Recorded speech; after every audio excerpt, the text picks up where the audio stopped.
Good evening, and a warm welcome to everyone who is joining in for this session today. My name is Sujit, and I'll be your host for this discussion. So, today, our topic of discussion is going to be about Indian Care, what the organization is, what does it do, and what are the projects that it's currently working around, and how is it making a significant impact in our community. Before we dive into our discussion, I would like to take a moment and acknowledge the traditional custodians of the land and pay my respects to their elders, past, present, and emerging. I would also like to acknowledge our South Asian elders and the culture. Before we begin, I first of all wanted to wish all of you a happy Friendship Day. So let's start with the introduction. So I'll pass it on to one of our panel members, Jaya. Jaya, would you like to tell a little bit about yourself, and then we can go around? Sure. Thank you, Sujit. My name's Jaya Manchikanti, and I'm the president of IndianCare, and namaskaram to everyone who's watching today. I'd also like to pay my respects to the First Nations people and recognize that sovereignty hasn't been ceded by them.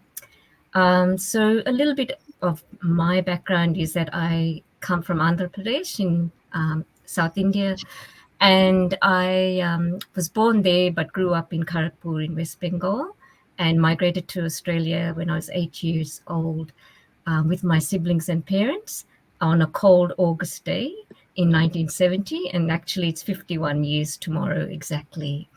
So I've seen Australia change quite a bit.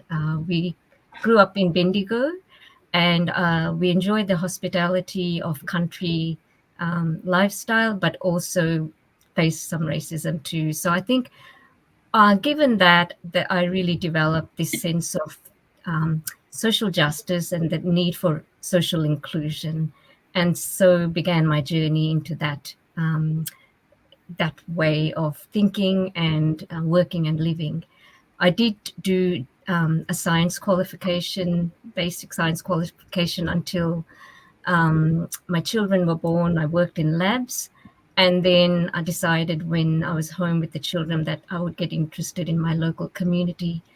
And that became my passion. And so I've gone down that way.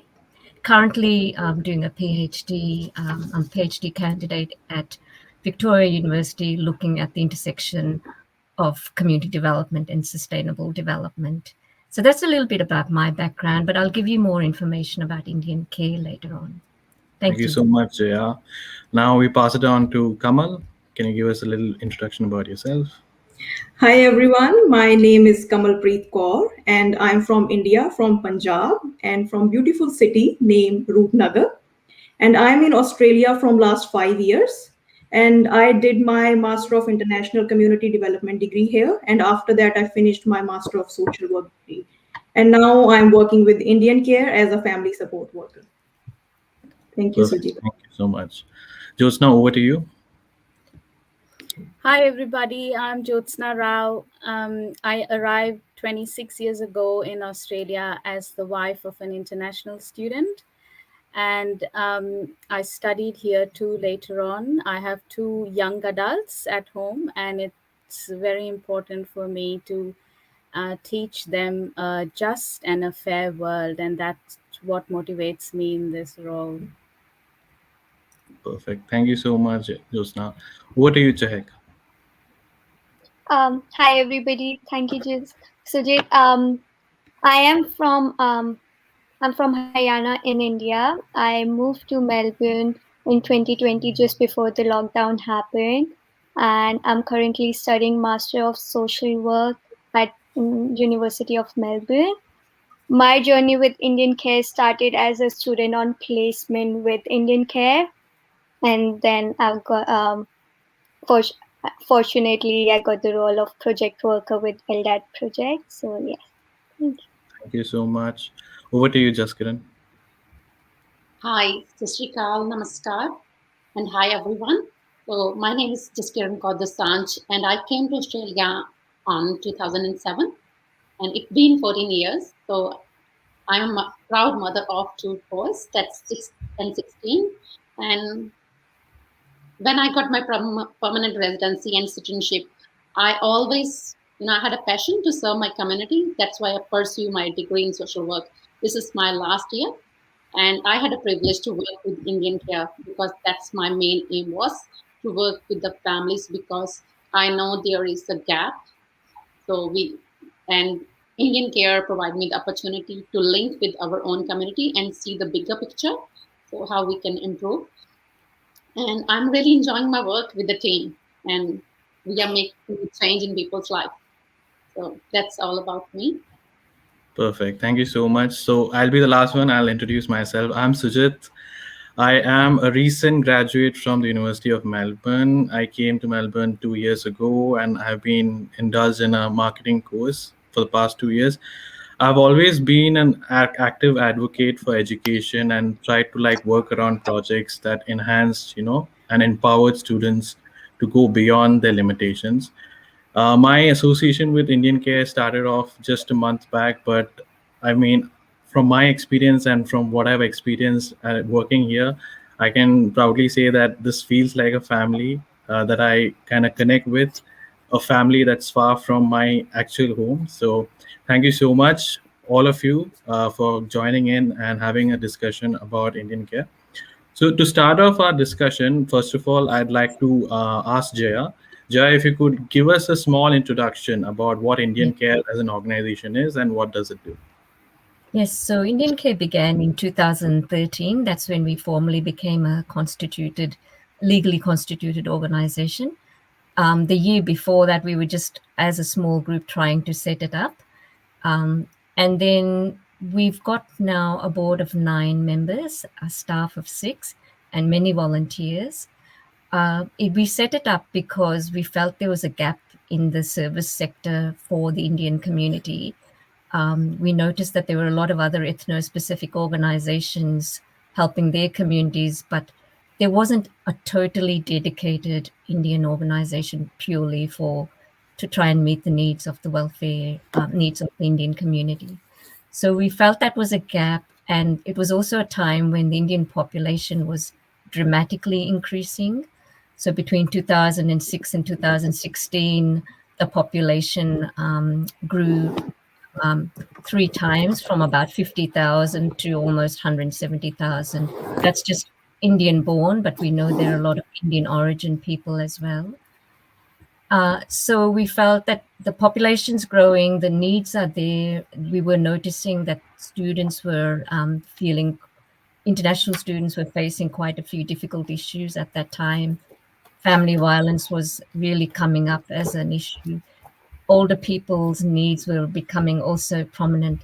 So we did feel that Indian Care needed to set up to be a conduit between the community and the service sector so that we can get the service sector to be more culturally responsive to people of Indian background. And it's been going quite well now. We started very small. Thankfully, we had the backing from the Victorian Multicultural Commission when we first began, particularly 3 commissioners, and I'm going to name them so I can just thank them publicly here. So they were Dr. Dr. Sivamalai, as well as Dr. Sorry, I'll get the names properly.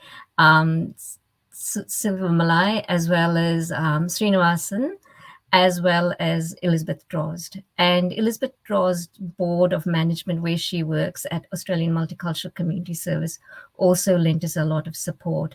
And especially one of the board members gave us quite a bit of support. So with their backing, we took the charge and set up, and now we've grown to be quite a, I guess, an organization that the government turns to, and particularly during the COVID period, the government really did turn to us quite a bit to support our community. Thank Perfect. you. That was a lovely introduction about Indian Care. I got a lot of insights about Indian Care from that. So moving on, I wanted to also understand about one of the most prominent projects that has, like taken place. I mean, over the past 2 years, which was the COVID-19 project with Indian Care. I just wanted to understand now, how has the Indian Care organization actually assisted the Indian and the broader South Asian community during this pandemic? I would pose this question to either Kamal or Jaskiran, whoever would want to go first at this. All right. Okay. All right, I will respond to it. So, because I've been a part of our COVID project, so that was a phase one that was started last year in September, and it was 6 month project that finished in April. So, and now we are running the COVID phase two. So, I was a coordinator for that project last year, and we felt the need because COVID was impacted all of us. And when the people are in isolation, there was a need even for the culturally appropriate food they want. And our manager advocate for that. And we was successfully able to provide 495 emergency food vouchers to our community, to the students who are most vulnerable because they are not eligible for any other funds and other services. Those the other people can get, permanent resident or citizen. So they become really, the people who are on breathing visa are also really vulnerable at that time. So we help and we reach out to them, and that was really good opportunity from that.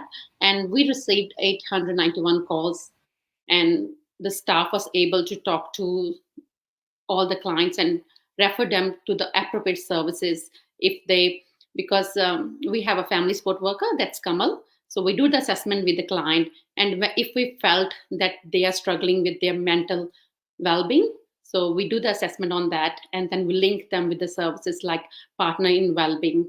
So, and our project was quite successful last year. Our community engagement worker contacted 409 organizations, both in regional and in metro Victorias, and we distributed COVID information in different languages. So to make our community safer, and we, after talking to the clients, we don't talk about one time. We do a regular welfare check with the client, and that was a really successful project, phase one. And this is our phase two that we are running now. And it started in June. So far, we already helped 183 clients by providing them emergency relief in the form of a food parcel. So that's a little bit about that. Kamal, would you like to add something to that? Yeah, sure. I would like to answer both in English and in Punjabi. So during our phase one, so we received higher volume of calls from international students and temporary visa holders. So I can understand because मैं भी student visa पे ही यहाँ पे आई थी, तो मुझे पता है कि कितना मुश्किल है लोगों के लिए कि फाइनेंशियल सपोर्ट के लिए पूछना. It was really hard for everybody. But उस टाइम इंडियन केयर को फंडिंग मिली और हमने इंफॉर्मेशन दी कम्युनिटी को that we are providing support to international students, temporary visa holders, whether people are on bridging visa. So regardless of visa status, we mentioned we are providing support. So we received higher volume of calls. We not only provided emergency relief to international student and temporary visa holders, so while getting the calls, we provided short counseling as well to the students. Everybody shared what they gone through because none of us ever thought about COVID and situation like that came. And so we provide not only provided emergency relief, we provided them with short counseling, and we reached out to other organizations, and we tried to find out which other organizations are providing emergency relief or other support to international students, so that not only from us, after like a 1 month, they can get support from other organization. So we linked them with the other organization for other supports. So that what we did. Other than that, during phase one, we also provided information about COVID restrictions, testing sites, and now we are providing information about COVID vaccination to our communities. And not only international students, we also provided support to our seniors who stuck here in Australia on visitor visas. So they felt really isolated. We find out various online groups, and we connected our seniors with the online groups that time. Perfect. That is amazing to know. Like Indian Care has done so much in such a short period of time. Amazing that initiatives come out of nowhere and people collaborate and makes great, like they are able to achieve such successful outcomes. It's a great achievement. Moving on, I wanted to understand one of the most pressing issues in like our community is family violence and a support system that goes along with it. I just wanted to understand like how does Indian Care like involve themselves in family violence reforms? What is the sort of assistance and the support that Indian Care provides to these families? Now, this question is open to both Jaya and Kamal if anybody wants to go at it first. I'll start, Sujit, and then I'll hand it over to Kamal. So, viewers may be aware that there was actually a Royal Commission into Family Violence in 2015. It was quite a big review and came up with 227 recommendations. All of those recommendations were accepted by the Victorian government, and a 10-year plan followed after that. So we're right in the middle of that 10-year plan at the moment, at the halfway mark. And the government decided to fund IndianCare to play its part in rolling out that 10-year plan, to reach out to the Indian community, to talk mainly about primary prevention of family violence and also do a little bit of early intervention. So I need to really stress that we don't do response work, because that is left to other agencies to do. So when women or sometimes men to find themselves in trouble and they need housing or they need legal assistance or whatever, there are specific response agencies that we refer them to. Our role, though, is really trying to prevent the problem from starting in the first place. And that's where IndianCare positions itself in most of its projects, really trying to prevent problems from starting, or if they do start, to try to prevent them from going much deeper into problematic areas. So what we do is, for the last 3 years, we've been promoting the message of gender equality. So really trying to build respectful relationships between intimate partners, but also respectful relationships within the family, within the extended family, between parents, children, seniors and adult children. So we've been doing that in many different ways, in many different settings, using arts, using sports as a medium to promote those messages. And we do it very collaboratively. We work with a lot of other organizations because this is a tough issue. We couldn't possibly do it on our own, and the Indian community is quite a big one. So we work quite collaboratively with a lot of other agencies. So I think I'll hand over to Kamal to talk a little bit more about some of the things we've done so far. Kamal, I'll hand it to you. Okay, so before I start with what we did and what we are doing in our family violence project, I would like to start with what is family violence? घरेलू हिंसा की है? And what are different types of abuse people are facing? I want to start with this because sometimes people are experiencing family violence, but they are not sure about it if they are experiencing family violence. So let's start with what is family violence. Family violence is a pattern of behavior which create a sense of fear in the mind of another person. Or family and domestic violence is any violent, threatening, cohesive, or controlling behavior that occur in current or past family, domestic, or intimate relationship. And it include different type of abuse. It might be verbal abuse, ਜਿਵੇਂ ਕਿ swearing and continual humiliation in private or in public, or it might be screaming, shouting, and name calling. It might be physical abuse, direct assault on the body, like choking, shaking, biting, slapping, and punching or hurting the children. It might be psychological abuse, creating fear, such as driving dangerously, possessing weapon, or destroying property. ਔਰ ਕਿਸੇ ਨੂੰ ਇਹ ਕਹਿ ਕੇ threat ਕਰਨਾ ਕਿ ਤੁਹਾਨੂੰ ਬੱਚਿਆਂ ਦੀ custody ਨਹੀਂ ਮਿਲੇਗੀ, ਜਾਂ ਫਿਰ ਇਹ ਕਹਿਣਾ ਕਿ ਪੁਲਿਸ ਜਾਂ ਕੋਰਟ ਤੁਹਾਡੀ ਕੋਈ ਹੈਲਪ ਨਹੀਂ ਕਰੇਗਾ, ਜਾਂ ਫਿਰ ਤੁਹਾਡੇ ਤੇ ਕੋਈ ਯਕੀਨ ਹੀ ਨਹੀਂ ਕਰੇਗਾ. It might be emotional abuse, blaming the victim for all the problems in the relationship. Or it might be social abuse, isolation from family, ਜਾਂ ਫਿਰ ਤੁਹਾਨੂੰ ਬਿਲਕੁਲ ਹੀ ਡਿਸਕਨੈਕਟ ਕਰ ਦੇਣਾ ਤੁਹਾਡੇ ਫੈਮਿਲੀ ਤੋਂ ਜਾਂ ਤੁਹਾਡੇ ਫਰੈਂਡਸ ਤੋਂ. It might be financial abuse, forbidding access to bank account, or ਤੁਹਾਨੂੰ ਕੰਮ ਨਾ ਕਰਨ ਦੇਣਾ. It might be sexual abuse, any form of pressured or unwanted sexual activity. It might be harassment and stalking, ਤੁਹਾਡਾ phone check ਕਰਨਾ ਜਾਂ ਫਿਰ ਤੁਹਾਨੂੰ track ਕਰਨਾ GPS ਦੇ through। ਇਹ ਸਾਰੇ ਹੀ ਇੱਕ ਵਰਬਲ ਇਹ ਸਾਰੇ ਹੀ ਅਬਿਊਜ਼ ਦੇ ਸਾਈਨਸ ਹਨ ਤੇ ਇੰਡੀਅਨ ਕੇਅਰ ਨੇ ਕੀ ਕੀਤਾ ਹੈ ਅਤੇ ਕੀ ਕਰ ਰਹੇ ਹਨ। What we did, Indian Care concentrate on primary prevention and early intervention of family violence. And we concentrated on spreading the message of respectful relationship, whether that is between the intimate partners, parents, children, grandparents, and adult, and support people to access services. As Jaya mentioned earlier, we also have held several workshops through different mediums like sporting clubs, art-based events, and faith-based group. And we cover different topics like gender inequality, respectful relationship, conflict management, and so on. Most importantly, we did this in culturally sensitive manner, and wherever possible, we did it in specific languages like Hindi, Punjabi, Tamil, and Bengali. And we have invited guest speakers from Victoria Police, Legal Center, or financial advisors.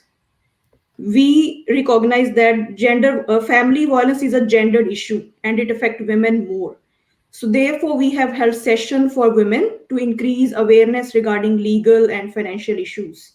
We also assist people who may be distressed because of family violence, and these are mainly women, by connecting them to specialist services like Orange Door, In Touch, Women Health West, housing support, legal support, and financial support. So we do this as a phone support, referral services over the year, and we have received several hundred of these types of call. We don't actually respond to crisis situation, but we can connect people to relevant services. In doing so, we collaborate with number of agencies and get them to understand the specific issue in Indian community and build their capacity in responding to the Indian clients in more appropriate manner. And we have participated in number of research projects to try and increase more understanding about this issue. And as Jaya mentioned, we received a funding from the government to address this issue. And over the next 2 years, we will continue with our work. And at the end, I would like to say, I can understand it is very difficult for people who are experiencing family violence to share their experience with with their friends or family members, that what they are going through. They always have a fear in their mind that what people will think, or they will make judgments and they will make comment कि इससे तो अपना घर ही नहीं संभाला गया, right? So I just want to say, अगर कोई भी फैमिली वायलेंस एक्सपीरियंस कर रहा है तो अपने और अपने बच्चों के बेटर फ्यूचर के लिए please step out and take action and please seek help. And sometime I can understand you can also contact Indian Care ours for safe confidential conversation with our staff member and to find out what support is available. So Indian Care have a privacy policy and procedure, and we are bound with the legislation. So all your information is safe and secure with us. So please don't hesitate, step out, contact us. Our number and our email is displayed on the screen below. Thank you. Thank you so much, Kamal and Jaya. I mean, that was a really good, insightful understanding of our family violence program at Indian Care. I just wanted to give an applaud to this particular program and how it has, created a lot of reforms in our society, and a lot of people have come out in the open and had a discussion about the kind of challenges that they were facing. So really kudos to our team and the projects that we are onboarding. Okay, moving on. I would want to now get on to one of my favorite topics, which is about international students.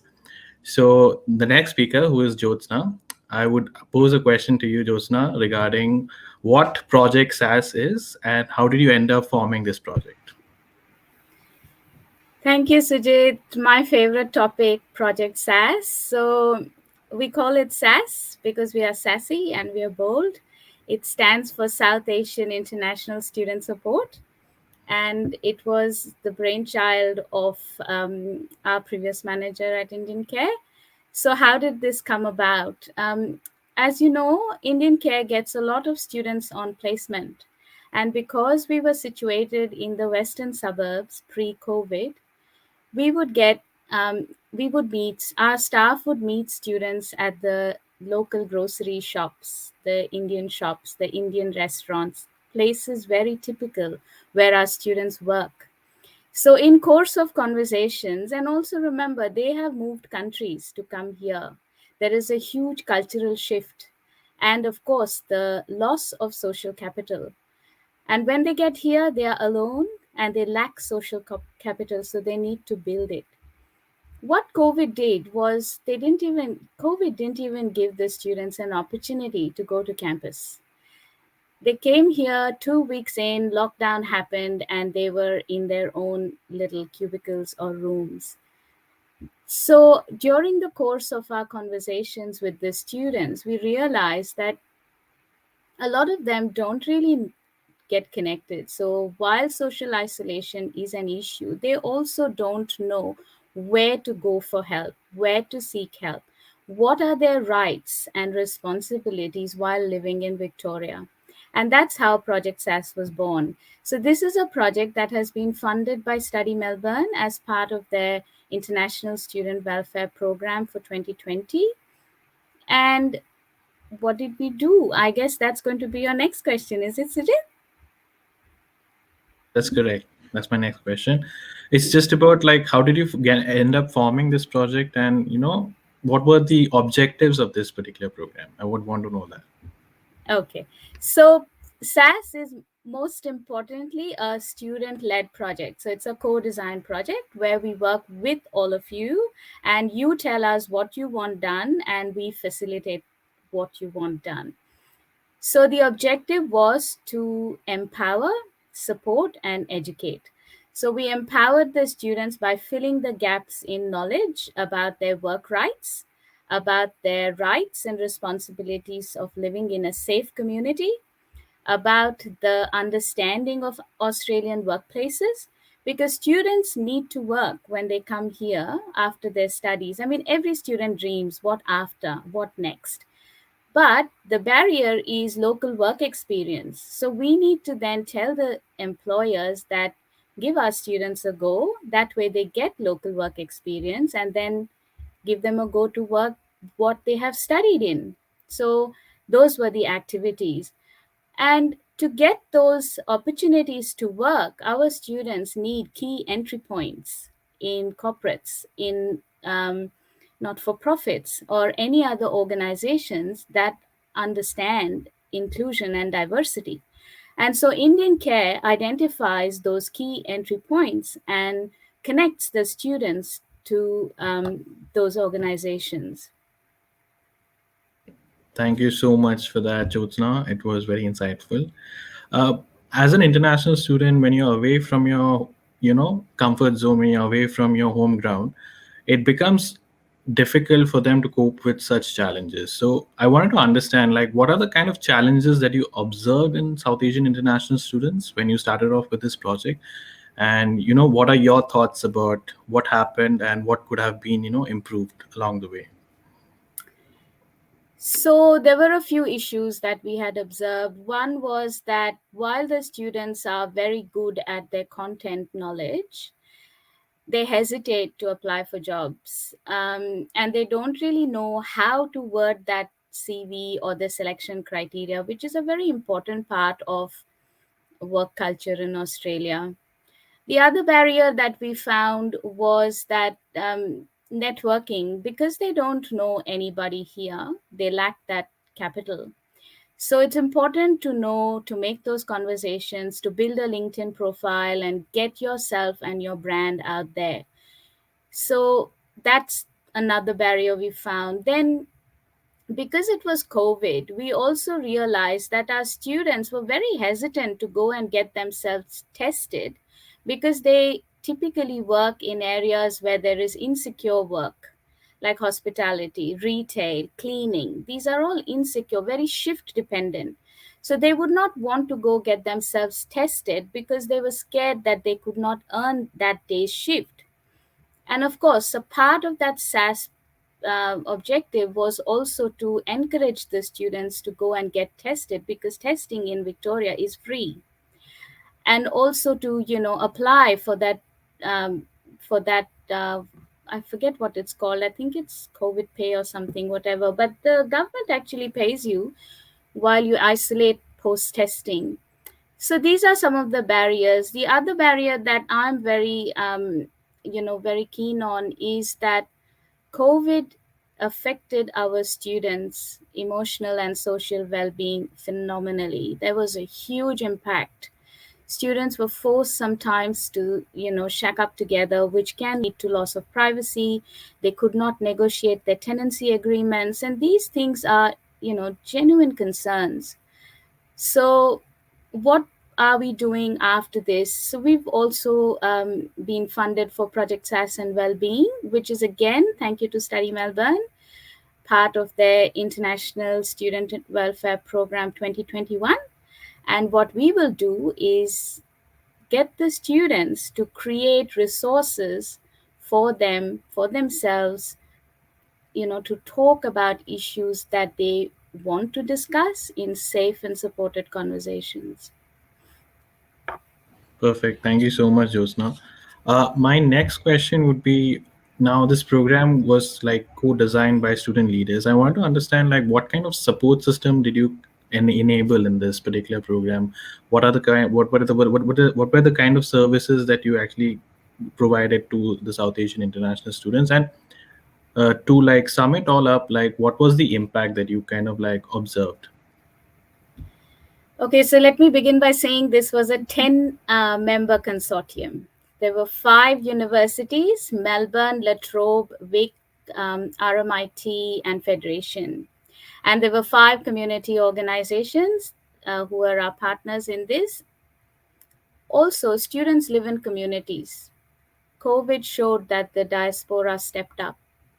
The 5 community partners were Hindu Organization Temple Association Forum, Australia India Society Victoria, Australia India Sports Council, Aussies, and Good Cycle Social Enterprise. What and how did we reach? We made 7 new collaborations. We delivered 13 activities all around job readiness, on empowering students about their rights at work, how to unpack a contract, all that bit. We also had a networking event where they met people, where they could talk. They gave their 30-second elevator pitch, and they all of them built up their LinkedIn profile. Also, the most important part of Project SAS, it was 100% delivered online. There was not a single in-person event.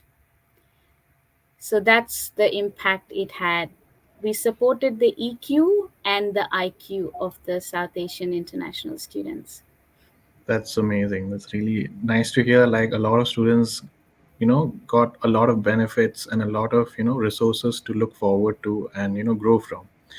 And finally, I want to like ask you one question, Josna, which is like, where do you see projects as heading towards? Where do you see, this particular program expanding towards? So I have another hat that I wear, which is as a lecturer, and I have been doing that for many years. Students are very dear to me, and each one of them is unique. My personal dream is that everyone gets a job in Victoria and they continue to add to the diversity that they bring to our state. Where do I see SAS going? I actually see SAS and Wellbeing Project hitting many, many goals. This time we've partnered with support agencies like Access Health and Community, Southern Migrant and Refugee Council, that's SMRC, and Live in Victoria. We've also partnered with Indian Student Association Victoria to be able to reach a larger range of students. We've also partnered with Multicultural Arts Victoria and Peter Vadivelu Music. So we want to use art to provide that safe space and also bring down that sympathetic nervous system and the stress and build up the nice rest and digest part of the nervous system. So I actually see us taking this project very far in the emotional and social well-being space.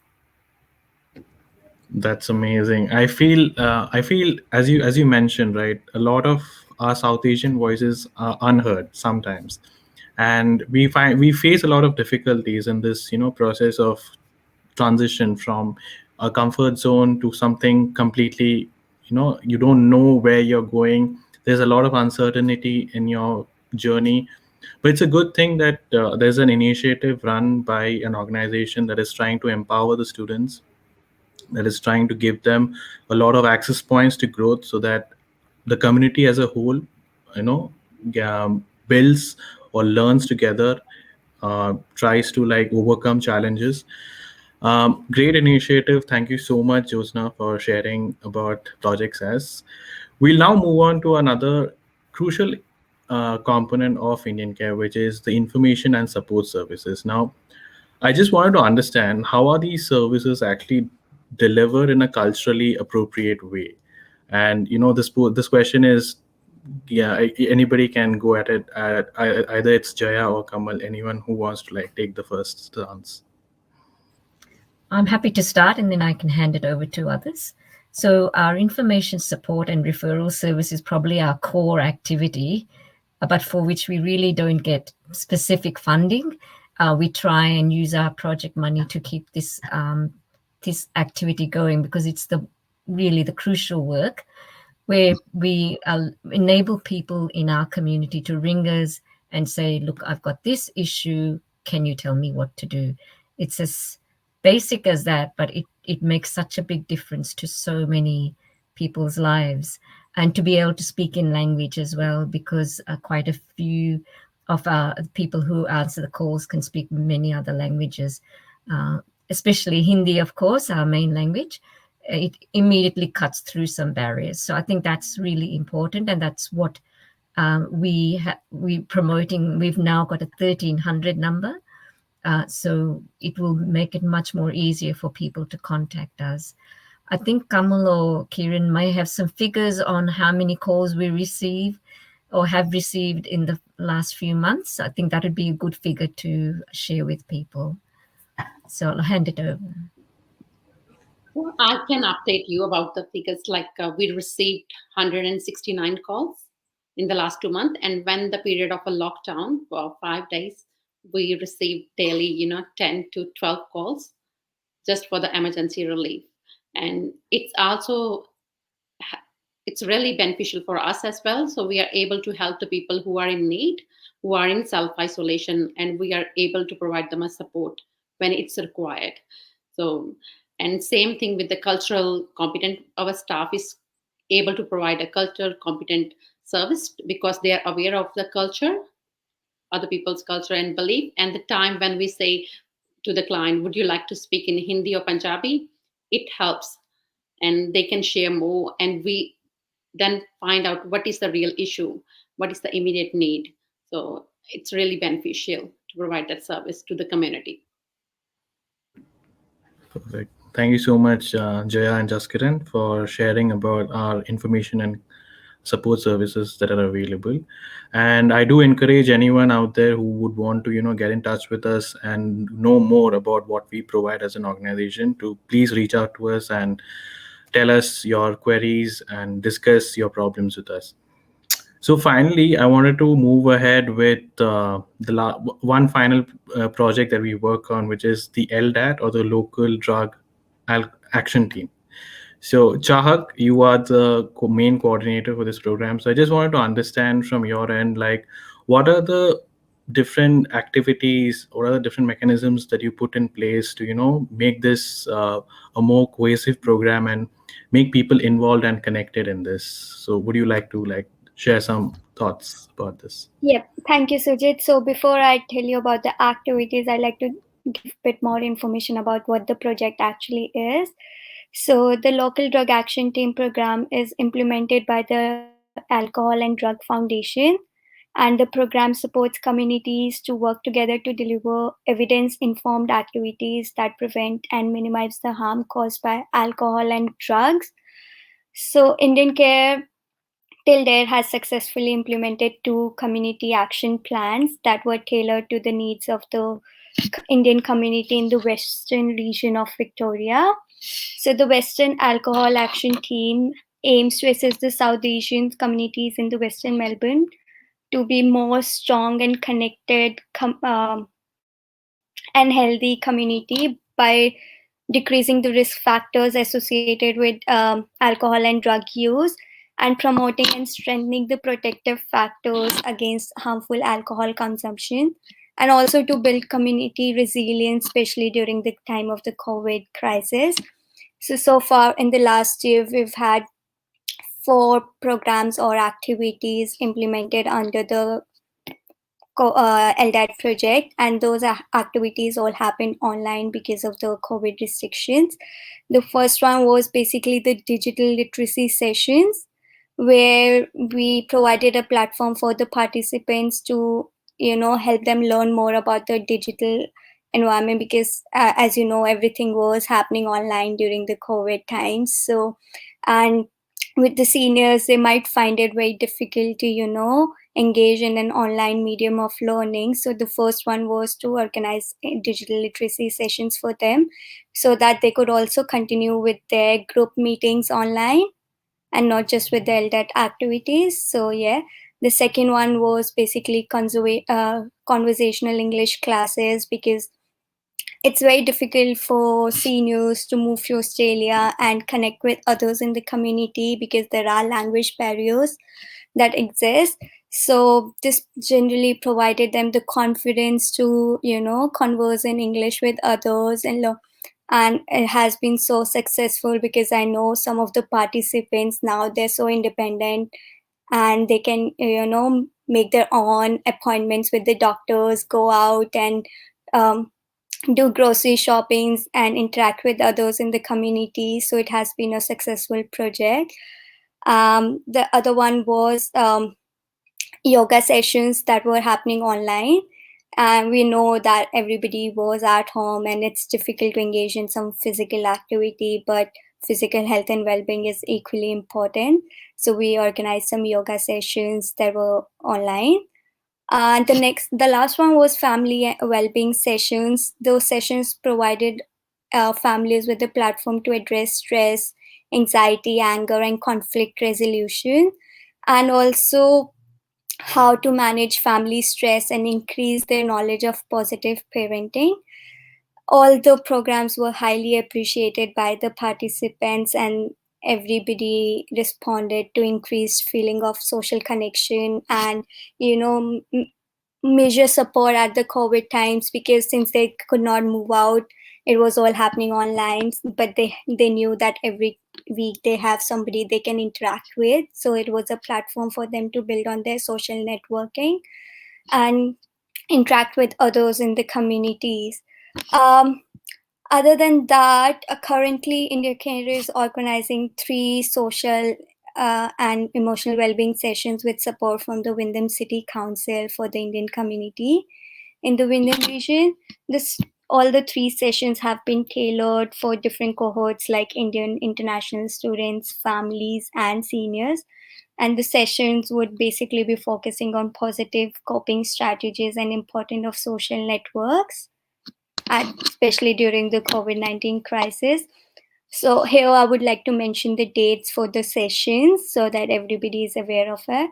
The event for the international student will be held on 17th August at 6 p.m. in the Wyndham Park Community Centre, Werribee. The other 2 sessions for the family and the seniors will be held on 28th August and 11th September respectively. We're also looking ahead for different other activities under Community Action Plan 3, where we'll be focusing on the intergenerational ties. As we all know that intergenerational ties are an essential part of the Indian community. We are very well connected with our grandparents and share a good bond with them. But when the international students come here, they lack those connections and they feel more isolated. And with the COVID crisis, that has even increased more.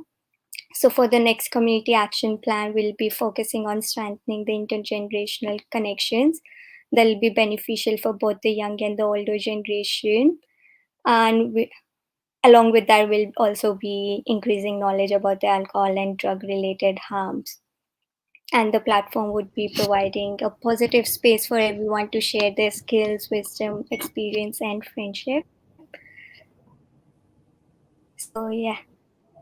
Perfect. That was really informative and a lot detailed. Thank you so much, Ahak, for like telling us about your project.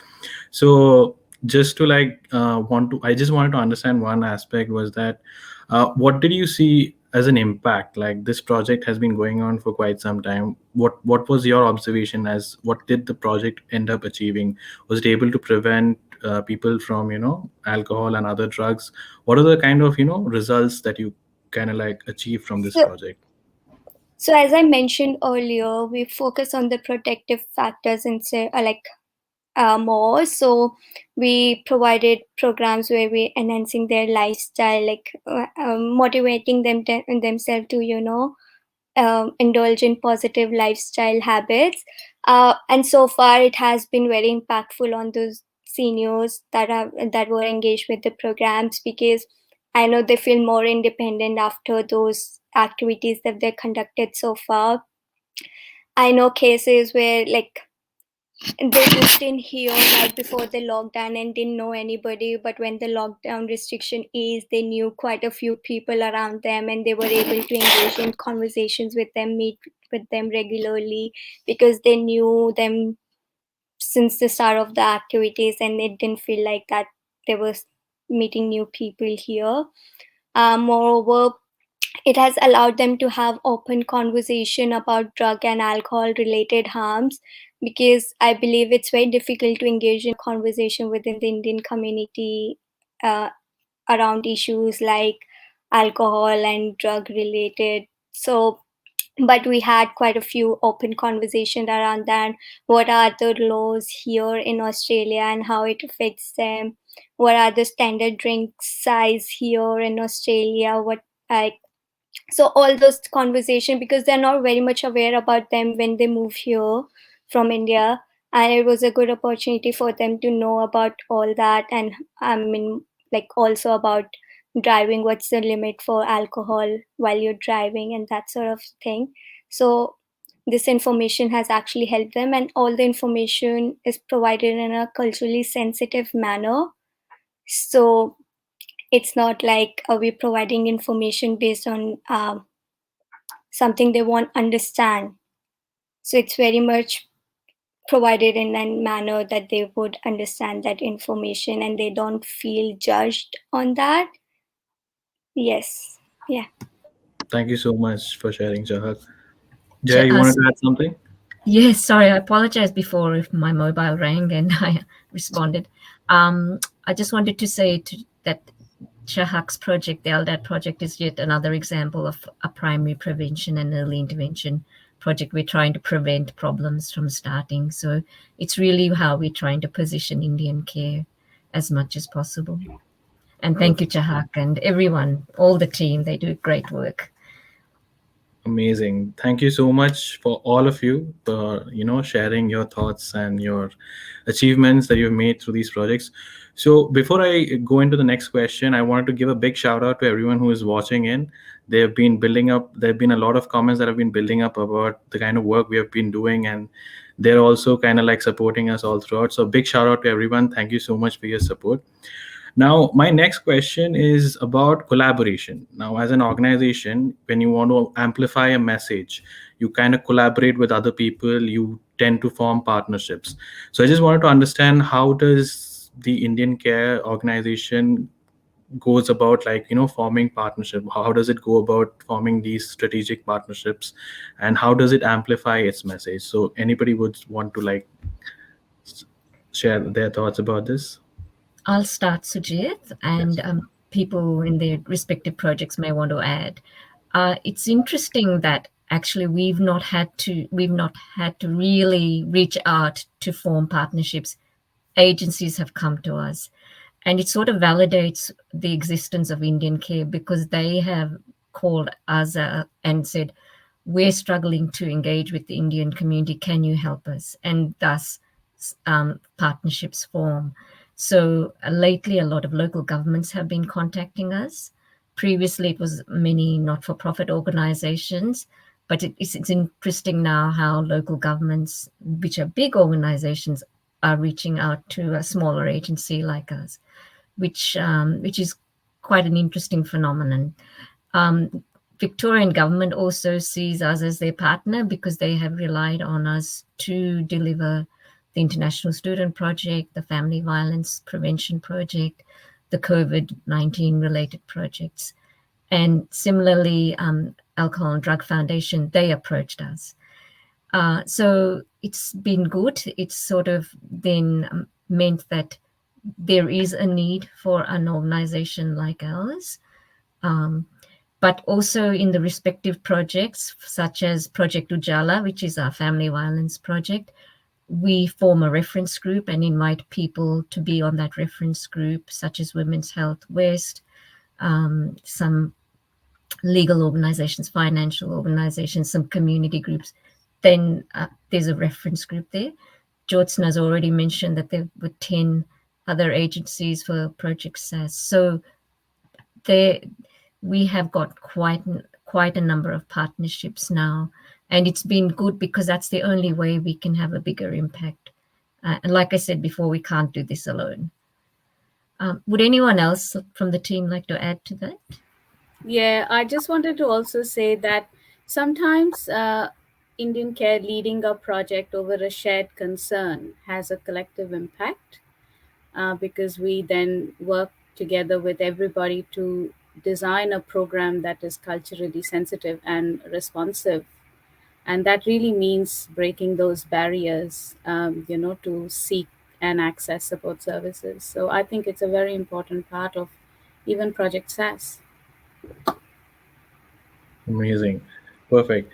Also, I wanted to ask the team that are there any events or are there any resources that they can, like look up or like be a part of in the upcoming days? Are there any kind of events that they should look forward to if anybody wants to go at it? Yes, thank you for that opportunity, Sujit. So, University of Melbourne was one of our partners for Project SAS, and Melbourne Uni has an institute called Australia India Institute, which is celebrating India and Australia partnership, which is the India Week 2021, and it starts on the 9th of August. We are very honored to be given that opportunity to share Project SAS work and also the broader work of what IndianCare does, why IndianCare started. So there is a post on Facebook on this event, and I will definitely put it up again on Monday. So please register because registrations are essential. It's at 3:30 on 10th of August. And we will be talking about Project SAS, EQ or IQ, as South Asian students being supported. So come and listen to what we have to say about the impact and the outcomes. Thank you. Thank you, Josna, for sharing the event details. Okay, so as we are almost at the end of our discussion, I just wanted to understand from all of you now, if you were to define IndianCare in one word, what would that be? What would that mean to you? It can be a word, it can be a sentence, anything. So let's start off with Jaya. Jaya, what would you term IndianCare? Yes. Before I answer that, I want to. There was a question by Didi asking whether we can partner in relation to Orange Door. Definitely. Please reach out to us and we can have that discussion. I guess for me, the slogan for IndianCare around its logo is connecting and culturally responsive. And I think I'll just stick to that. Thank you. So I have that firmly in my mind. Thank you. Kamal, what about you? Yeah, so I will describe IndianCare as a family and respectful for everybody and welcoming. Thank you. Jyotsna? Kamal and Jaya stole my line, so I had to think of something else. So for me, Indian Care to me is based on community development ethos, and it is about leadership, not a leader. So it is about empowering the community and walking beside them while they walk with us, to reorient that support services thinking so that we can then connect the community to support services. That's how I look at it. Thank you. Chahak? Chahak, Sorry. you're on. Yeah. Yeah. I was gonna say like family, but Kamal already took that up. So I would say it's something. It's somewhere like I'm growing up because I've learned a lot, provided me a lot of opportunity to learn from everybody here, and everybody has just been so welcoming to me. Yeah. Thank you for sharing. Jaskiran? I will say, how Kamal mentioned, Indian Care is a family. All of us, we are so far away from our country and we don't know when we can go and see the family. So Indian Care is a place where I feel like a family and where I get support. Yeah.